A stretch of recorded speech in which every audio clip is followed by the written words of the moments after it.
Salut à tous, alors aujourd'hui on va voir la géométrie sur le CV3, je vous explique ce que c'est, pourquoi et comment on le fait. Allez à toutes.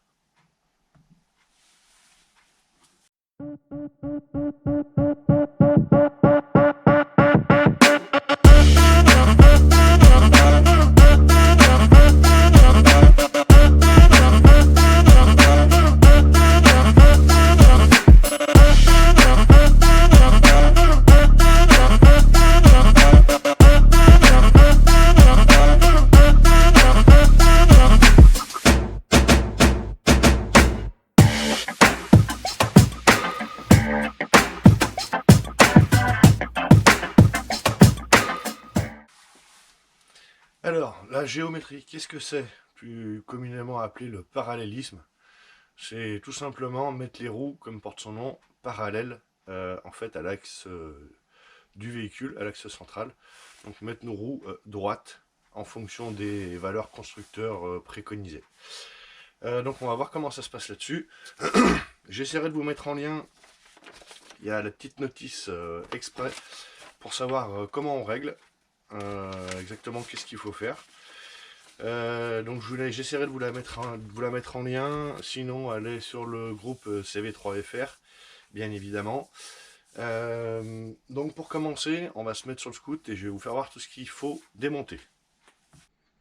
Alors, pour commencer, il va falloir déjà donc démonter les roues. Donc il va falloir lever le véhicule, donc bien desserrer ses roues avant, lever le véhicule, enlever les roues.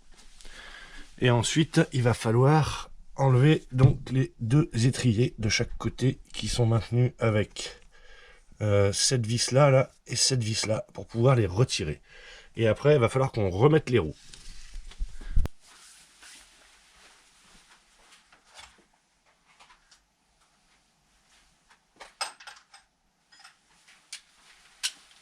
Donc moi j'avais déjà desserré mes roues au préalable. Là je vais desserrer mes deux étriers. Hop.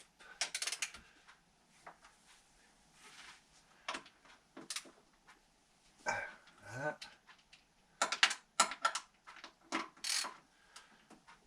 Hop. Voilà. Donc pour ceux qui ne savaient pas, moi je me suis fabriqué avec un vérin montant, avec une louille qui rentre dans la colonne pour pouvoir lever le CV3. Attention, quand vous le levez, pensez bien à mettre le verrouillage de direction.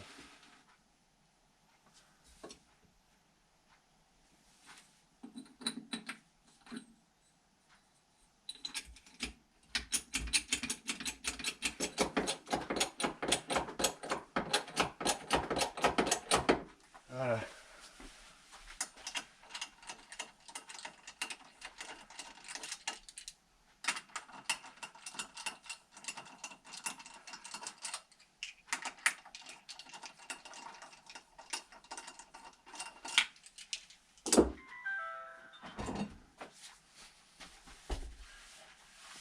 On va mettre la roue ici.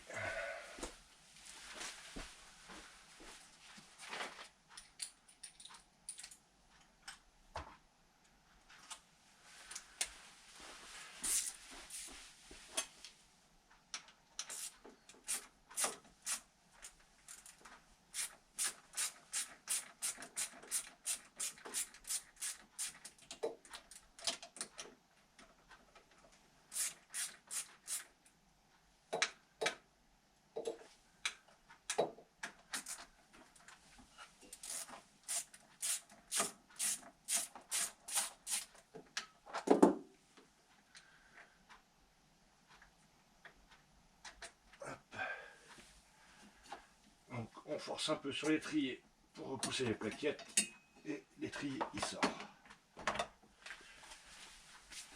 On remet la roue.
Après, on va donc...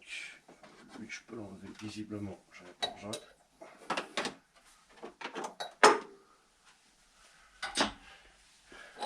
Donc, on le redescend.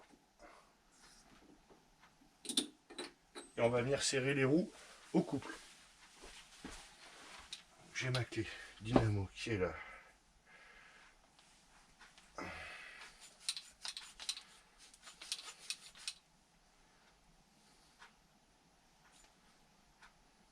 Donc à 70 Nm.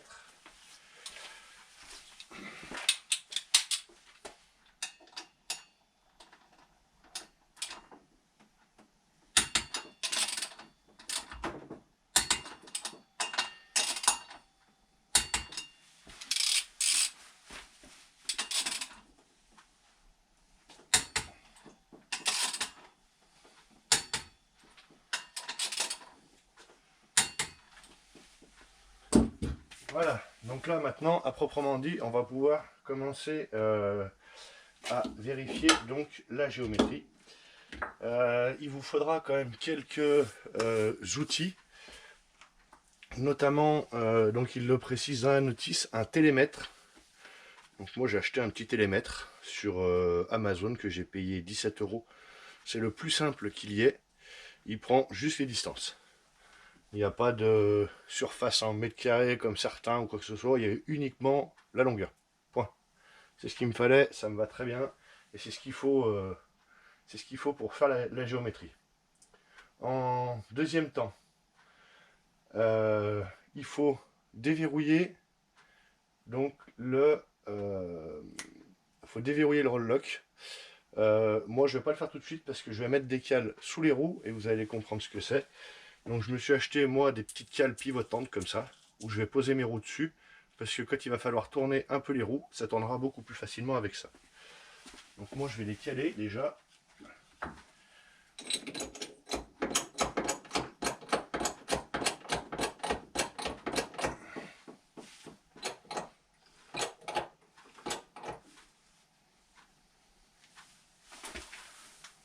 Hop. On va bien se mettre à l'axe. Voilà. Lui pareil.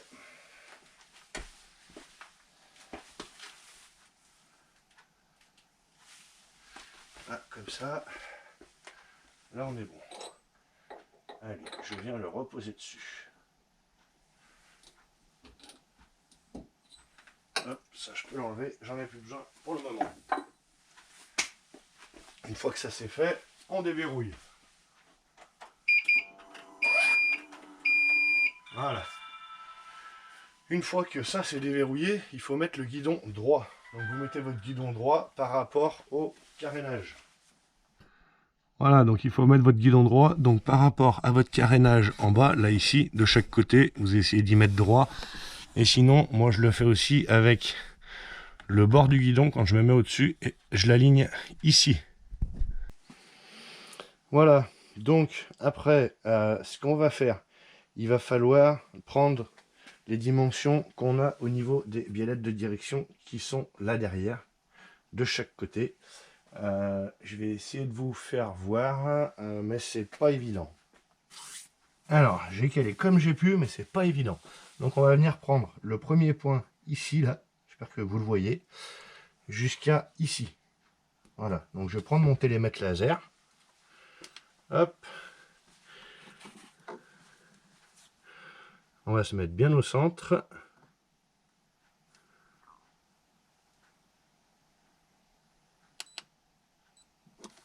Et là, j'ai 199. Vous voyez, 0,199. Je vais faire pareil de l'autre côté.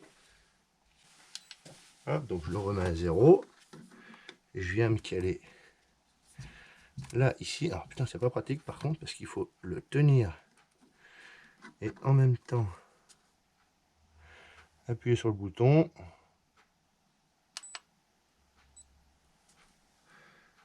Non, là je me suis mal pris.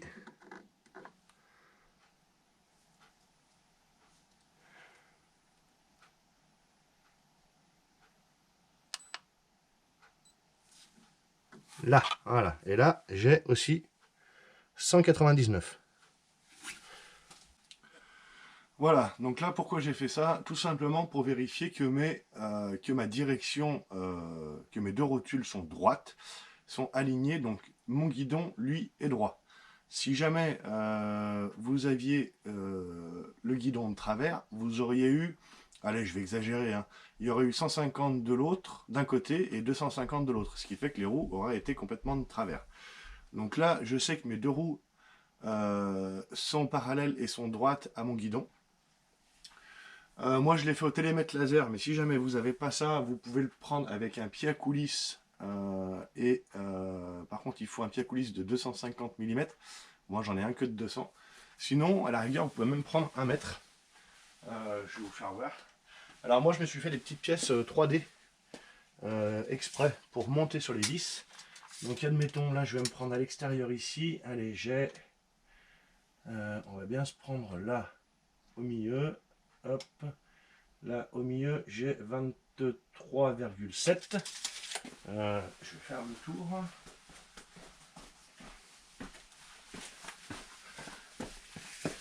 Et donc là je viens me prendre pareil, là au milieu et là ici, et je me retrouve bien avec mes 23,7.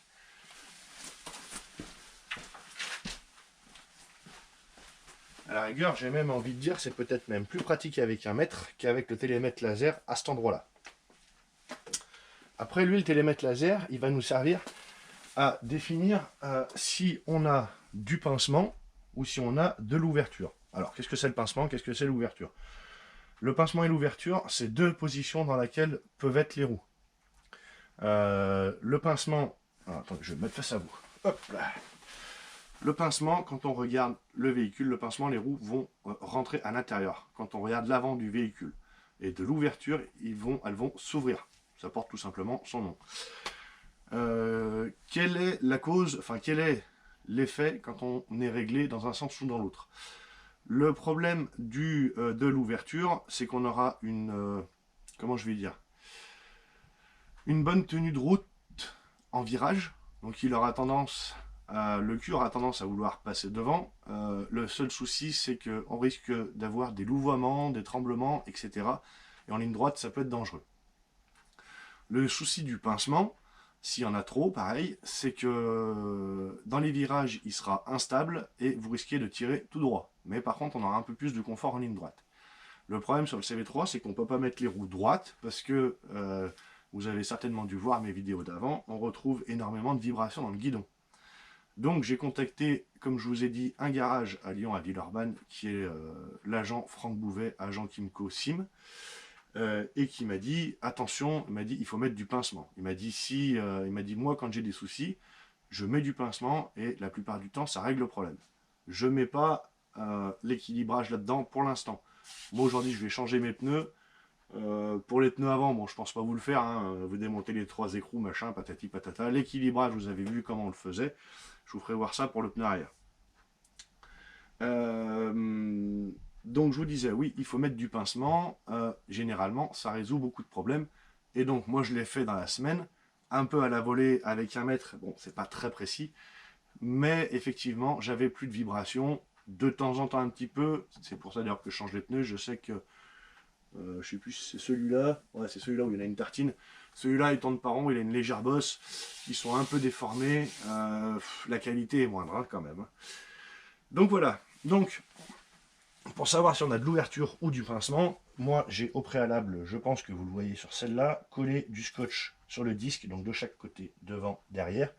Et avec le télémètre laser, on va prendre la distance qui est entre ce disque et ce disque à l'avant, et le disque ici à l'arrière, de l'autre côté aussi, par rapport à l'axe. Et on va soustraire les deux. Donc si je ne vous dis pas de bêtises, d'ailleurs c'est pour ça que la notice, elle est pas mal. Dans la notice, eux, ils disent donc soustraire B à la distance A. Donc il faut enlever la distance arrière par rapport à la distance avant, ce qui va nous donner un résultat compris entre 4 et 6 mm.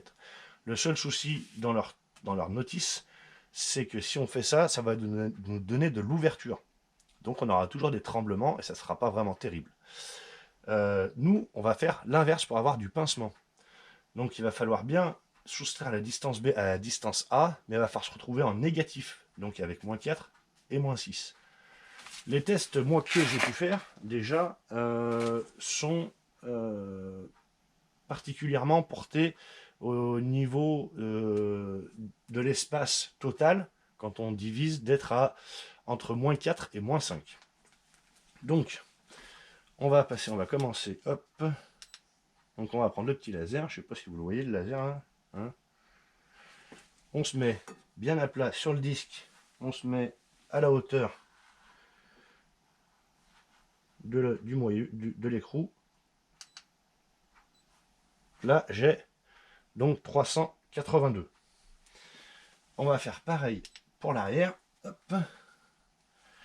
Il est où? Il est là. On va essayer de se mettre. Putain, par contre, c'est pas pratique, hein. Il est où le point là? Ouais, c'est bon, il est sur le disque. Est-ce que je peux le décaler? Là.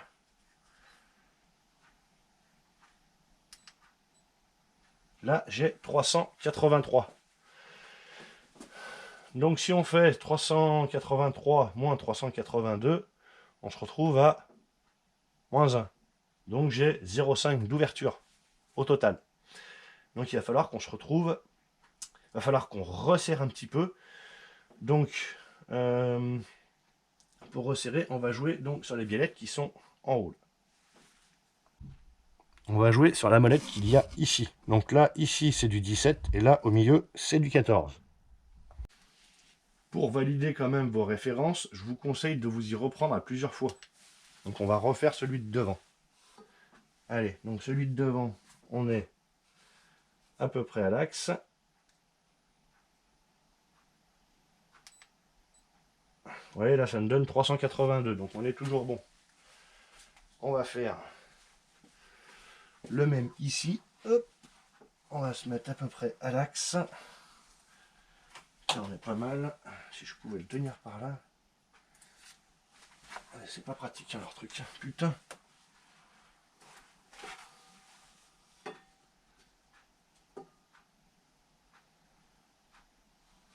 Il est où là? Là.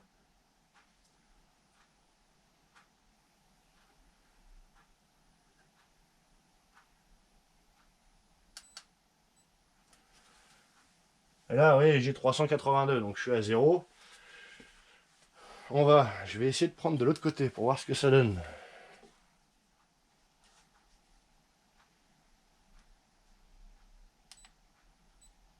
Là, j'ai 382, toujours pareil.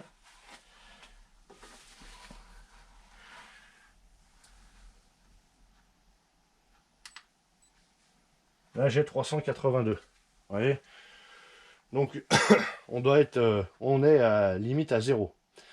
Donc, nous, il va falloir qu'on referme de 2 mm de chaque côté. Pourquoi je dis de 2 mm? Non, de 1 mm de chaque côté pour avoir nos 4 mm au total. Si on ferme un là et un là, on aura fermé de 2 mm. Donc quand on va soustraire l'avant et l'arrière, on va se retrouver avec nos moins 4. Allez, on éteint ça.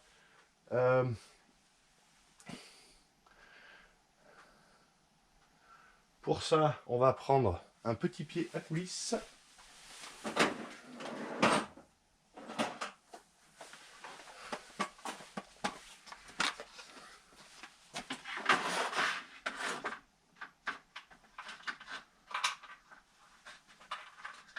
Allez.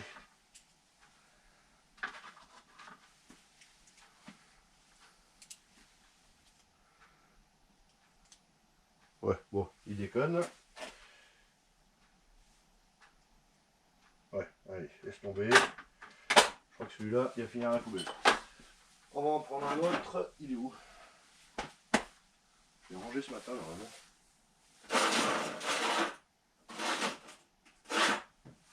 Alors, j'en ai fait quoi? Voilà, donc on va se prendre un pied à coulisse, comme ceci. On va prendre la valeur qu'on a donc ici. Alors, je vais vous décaler parce que Et donc avec notre pied à coulisse, de bout en bout, on va prendre notre valeur qu'il y a ici. Alors effectivement, par contre, c'est une opération qui est un peu chiante. Alors il faut être patient. Moi ça va, je suis pas mal équipé. J'ai un pont donc, que j'avais acheté, que je vous avais présenté. Voilà, celui qui a rien, par contre, bon courage. Hein. Voilà, donc là, hop, j'ai ma mesure. Donc là, sur ma mesure, voilà, donc à cette mesure, moi je vais enlever donc 1 millimètre.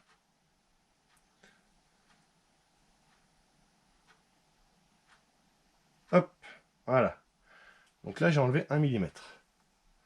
Donc mon pied à coulisse, il passe facilement. Maintenant, je vais aller desserrer mes écrous d'un côté.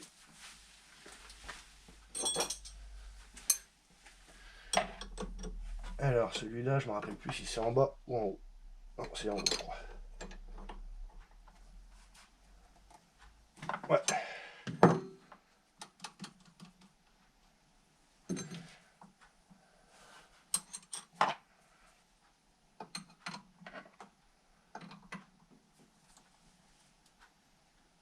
Ouf.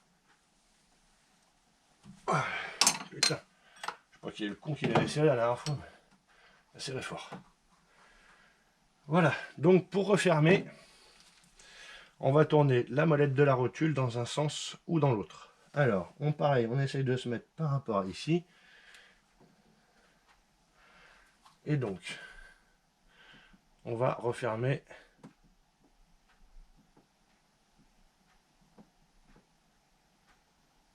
Voilà. Là, je suis embuté.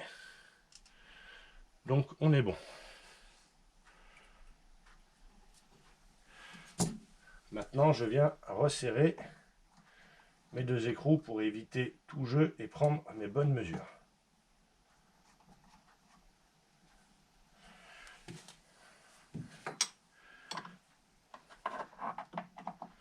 On les approche un petit peu.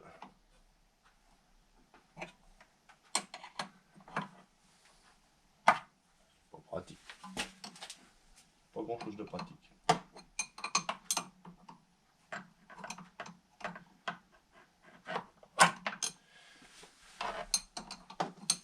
C'est pas vrai.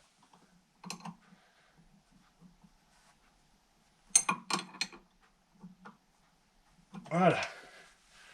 Je viens quand même recontrôler avec mon pied à coulisse ma dimension.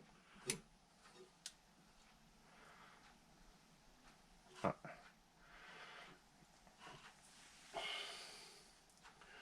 Je suis à 90,5. Donc je recontrôle avec mon pied à coulisse. Ah, pas bon là. Voilà, donc là on est bon. Donc logiquement, si je prends mon télémètre, j'avais 382, je vais me retrouver avec 383. Donc on va vérifier.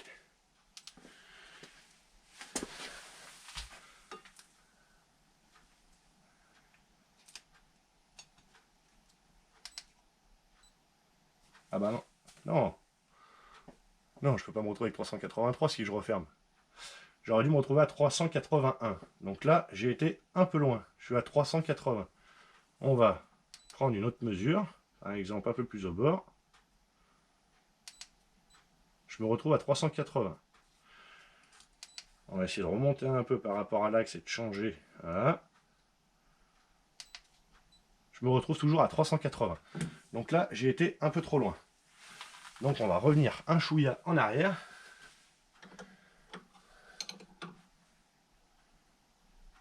Non, ça monte.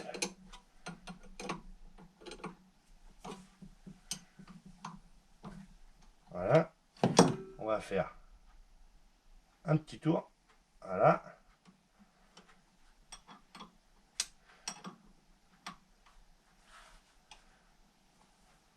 Là. Et on reprend la même mesure. Là, j'ai toujours 380. Donc pas assez.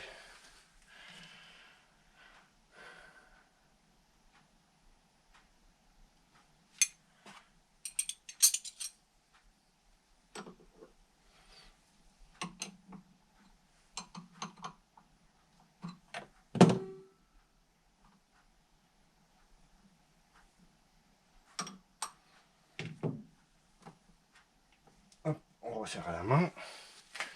Et on recommence.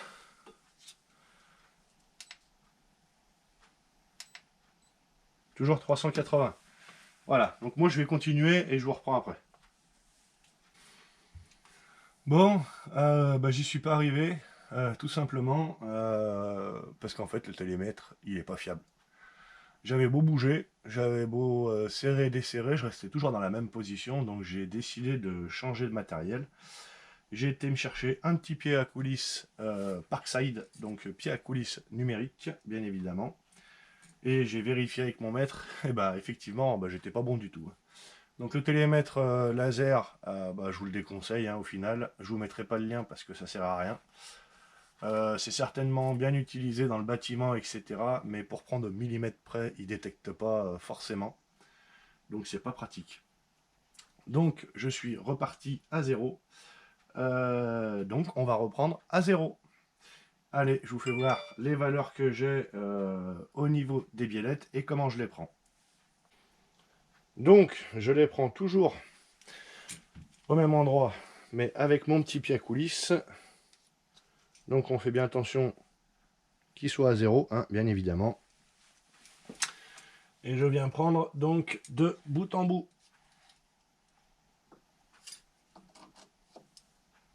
Vous voyez là j'ai 130... Voilà, on va se mettre bien droit quand même. Voilà. 130, 66, 67. On va prendre de l'autre côté. Hop. Voilà. Et là, pareil, j'ai 130. Bon, j'ai 96. Après, c'est les dixièmes. Bon, voilà. Donc, j'ai bien la même dimension de chaque côté. Là, ici, je vais vous décaler. Voilà. On vient se prendre.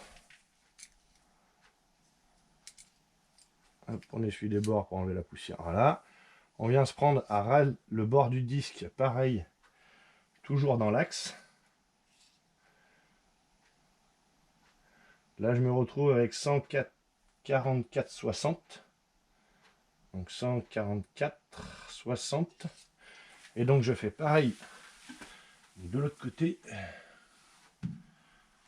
Hop. Ouiss. Allez. Pareil à l'axe de bord à bord. Voilà. Et là, j'ai 144,86. Donc, j'ai bien la même dimension de chaque côté. Aïe. Donc là, ma géométrie est en fait à 0. Pour reconfirmer la chose, on va éteindre ça, hop. Pour reconfirmer la chose, on va prendre 1 mètre. On va se prendre à l'intérieur, hop, ici et là. Donc là, je me retrouve avec mes... mettre de la lumière, voilà. Donc pareil, on va se mettre à l'axe. Donc je me retrouve avec mes 380 intérieur du disque à intérieur du disque. On fait pareil. Donc de l'autre côté. Donc on se met à peu près à l'axe et on retrouve bien les 380. Donc on va recommencer maintenant le réglage. On va se prendre donc à l'extérieur et comme j'avais dit, il faut qu'on enlève 1 mm de chaque côté. Donc on pose les coudes. On se met bien à plat de chaque côté, hop, bien au bord du disque. Et donc je me retrouve toujours avec 144,6.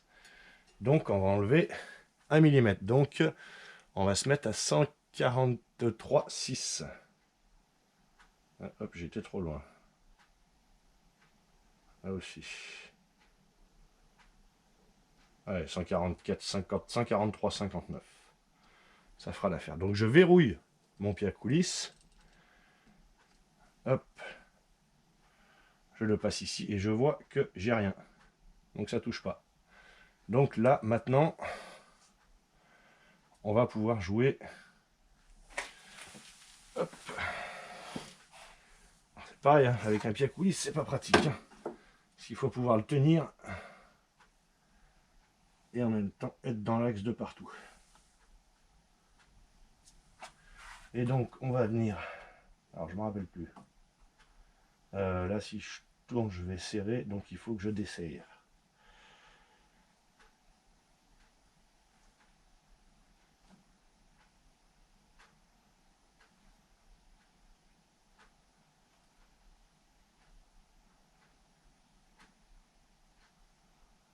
Voilà. Hop, là. On va juste verrouiller.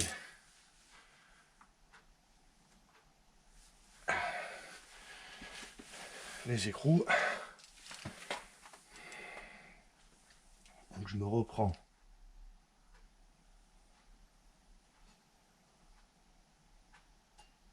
Voilà, là je suis vraiment... là je suis à 143.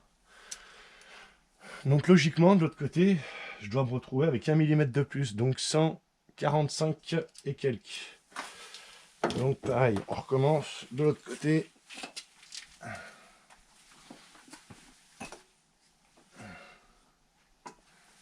Donc pareil, par rapport à l'axe.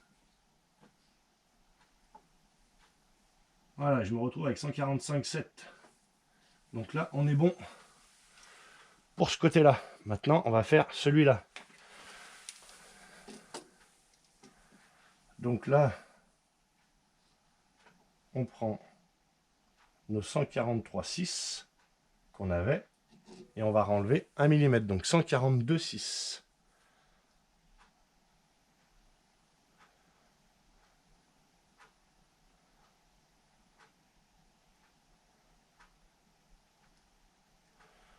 Voilà. Et donc là, on va faire pareil, mais on va agir de l'autre côté. Donc,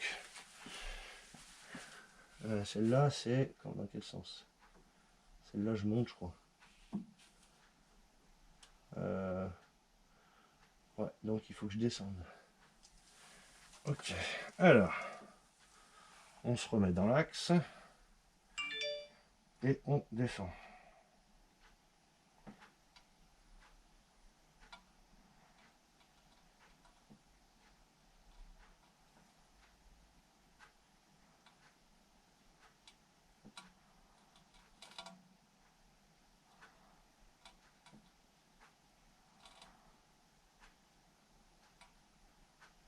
Hop, voilà.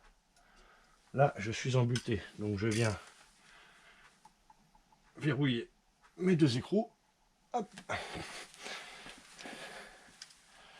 On déverrouille le pied à coulisse et on vient prendre notre mesure.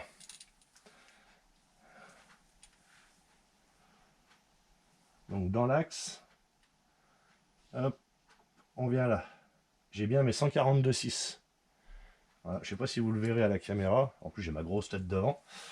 Et là, donc normalement, je dois avoir 146,6 si je dis pas de bêtises, ce qui nous ferait nos 4 mm.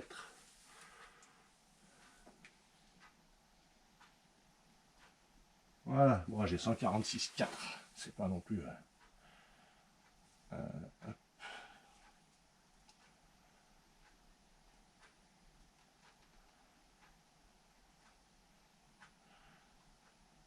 ouais, 146,5, 146,55. Quoi qu'il en soit, j'ai bien mes 4 mm. Mes 4 mm d'écart. Donc, là, exactement, j'ai un pincement de 4 mm. Pour vérifier si mes roues sont droites, on va reprendre les valeurs au niveau des biellettes là-haut. Donc on vérifie, hop, il est bien à 0. On se reprend ici. Voilà. Là, j'ai 131,38.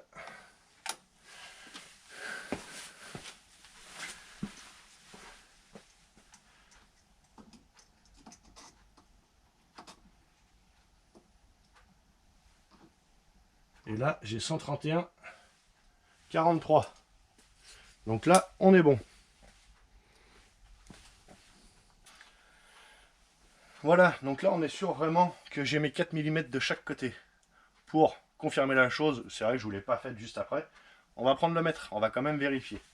Donc moi je vais enlever les bouts de scotch, de toute façon il ne sert plus à rien parce que j'avais mis ça pour le télémètre laser.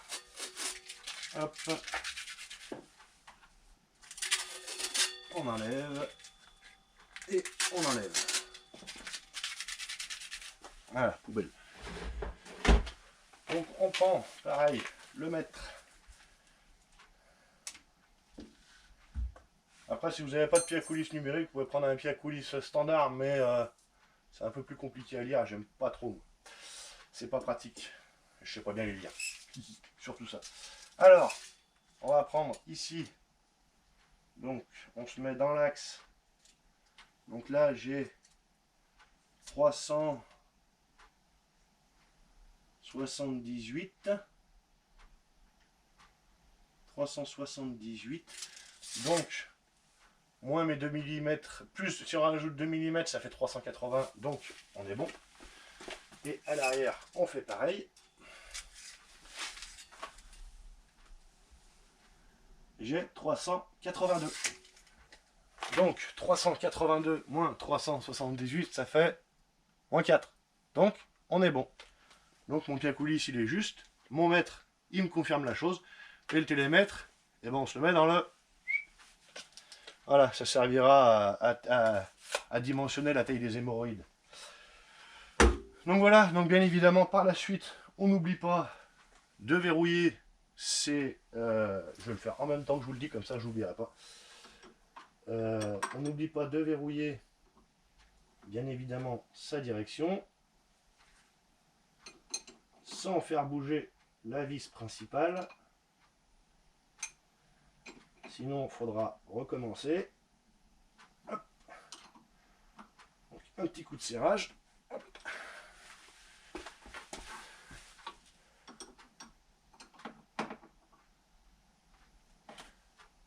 Hop.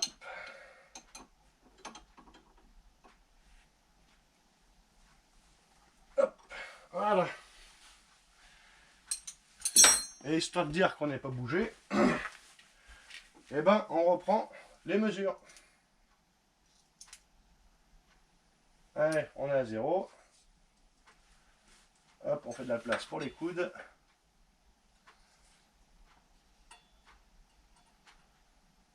« 142,67 ». Donc effectivement, bon, j'ai plus le scotch. Et donc là, je dois avoir 146.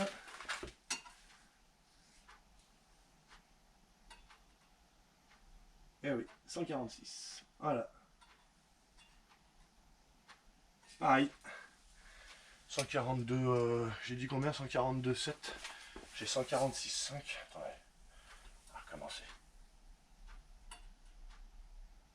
Ouais, j'ai 142,5. Donc j'ai pile poil 4 pile poil 4 mm. Donc voilà. Maintenant, si vous voulez le faire, faites-le. Vous voyez comme c'est chiant, c'est long, c'est ultra précis. Vous mettez 1 mm de trop d'un côté ou de l'autre, il y a un pneu qui va se bouffer plus rapidement que l'autre. La tenue de route va pas être terrible, donc il faut vraiment y aller vraiment au millimètre près et prendre son temps. Si vous êtes par terre, prévoyez une couchette parce que vous allez finir à plat ventre. C'est pas pratique. Donc là maintenant, moi, je vais remonter donc mes étriers. Je vais les serrer au couple. Je vais changer mes pneus parce que c'était prévu que je change mes pneus avant aujourd'hui. Et puis, ça sera déjà pas mal. Ouais, c'est bon, Castorama encore. Quoi qu'il en soit, moi, le premier coup, j'avais réglé ma géométrie à 0. Pourquoi? J'avais fait ça pour l'usure des pneus. Principalement, j'avais pas trop ressenti l'été parce que je pense que l'été, on est parti, on était à 2 sur le scooter, donc on était chargé. Le fait d'avoir mis la géométrie à 0, vous voyez, j'ai 11 000 km, mis à part une petite déformation du pneu, les pneus ils sont encore intacts. Alors le fait d'avoir mis un peu de pincement, vous risquez de bouffer un peu du pneu à l'intérieur. Mais c'est une bonne chose de savoir, après par la suite, quand vous allez user vos pneus, savoir s'ils sont usés régulièrement, pareil de chaque côté. S'ils sont usés régulièrement pareil de chaque côté, c'est que votre géométrie, elle est bonne. Attention, elle est bonne, voilà, faut, suivant le pincement. Hein. Moi j'ai mis -4. ça peut être moins 5. Moi, je pense qu'entre moins 4 et moins 5, on est pas mal. Donc, je ferai un essai avec les pneus neufs, bien évidemment, qui seront bien équilibrés et qui seront neufs, donc pas déformés.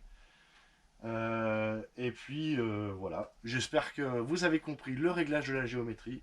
J'essaye de vous mettre les différents liens en description, notamment la notice, comment exactement est-ce qu'on procède. Bon, Piacouli Sparkside, je vous mets pas le lien, hein, vous savez où l'acheter. 1 mètre, c'est pareil, vous savez où l'acheter. Vous pouvez le prendre sur Amazon ou à Castorama. Ça ne coûtera pas plus cher. Donc voilà, j'espère que ce petit long tuto vous aura plu. J'espère que vous avez vu ce que c'était un réglage de géométrie. J'espère que vous aurez compris ce que c'était exactement. Et puis sur ce, on se voit dans une prochaine vidéo pour le remplacement du pneu arrière avec le réglage de la tension de la courroie sur une application que j'ai trouvée qui m'a l'air d'être pas mal. Est-ce que c'est le cas? Je sais pas, on verra. Allez, salut à tous!